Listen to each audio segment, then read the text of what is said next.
persembahan terbaru dari Cinemaku Pictures dengan perayaan Mati Rasa. Ini gimana sebagai Prilly di Cinemaku? Yes. Kita akhirnya launching trailer dan official poster perayaan Mati Rasa. Itu dia yang ada di sebelah kanan, sebelah kanan.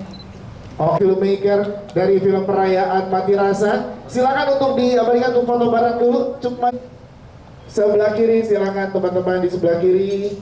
Oke, ada official fotografer kita juga di tengah. Silakan sebagai pemain. Nah, apa karena ini juga in real life lo dan juga sebagai Uta, karena Uta di sini adalah anak kedua, ya kan? Seru banget ya. Kita berdiskusi dan Umay menyampaikan bahwa ada nih kesempatannya juga kalau lo mau belajar dari balik layar, gak cuma sebagai pemain tapi juga sebagai produser eksekutif.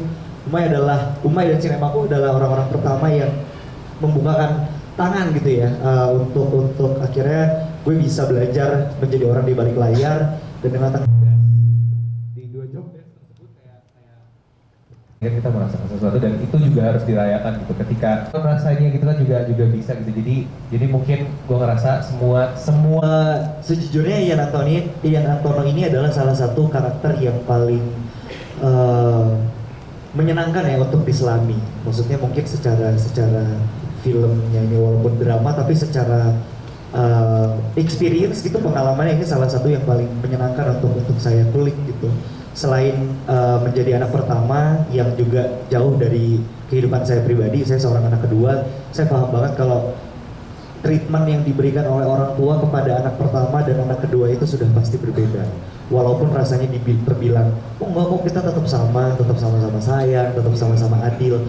Tapi pasti mau nggak mau anak pertama itu akan selalu punya tuntutan merasa bahwa dia harus bisa menjadi contoh untuk adiknya dan harus menjadi yang terbaik gitu di antara adik-adiknya yang lain. Nah, memunculkan perasaan itu yang ternyata tidak mudah, dan ketika justru punya perasaan itu sebagai Ian, rasanya lumayan gak enak ya ternyata ya. Saya sebagai anak terakhir kan, saya biasa dimomong ya. Jadi ternyata begitu akhirnya harus menjadi anak pertama, muncul perasaan-perasaan yang ternyata wow, punya tanggungan yang lebih dari apa yang saya pernah jalani selama 24 tahun saya hidup ini. Dan dibantu oleh Pak Rukman Rosadi, acting coach-nya juga yang di-provide sama teman-teman dari Cinemaku.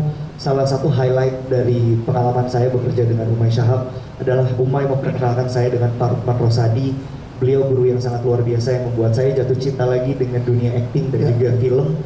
Dan saya harap apa yang saya mainkan lewat Ian Antono sebagai seorang anak pertama yang berusaha untuk mengejar mimpinya bisa tersampaikan dengan baik dan bisa cukup mewakili teman-teman di luar sana yang menonton, mendengar atau membaca ini sebagai pengalamannya sebagai anak pertama yang punya banyak tuntutan.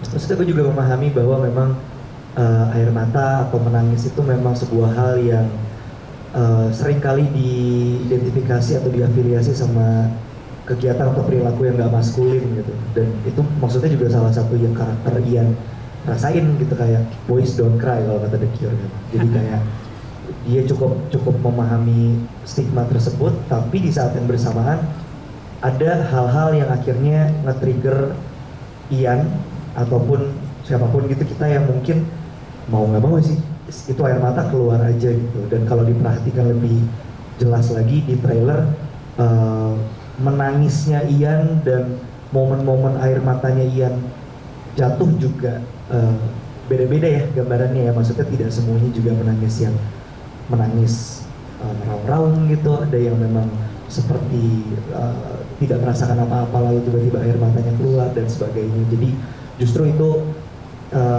memang apa yang naturalnya Ian rasakan, tapi juga buat gue pribadi sebagai aktor itu menjadi sebuah eksplorasi baru yang seru dan menyenangkan banget. Banyak belajar teknik-teknik dari Pak Rosa untuk benar-benar bisa masuk menyelami permasalahan, perasaan, kehidupannya Ian Antono. Bener-bener gue kalau jadi Ian nih apa yang akan gue rasain, dan itu tadi yang bro lihat tadi. Dan sebenarnya juga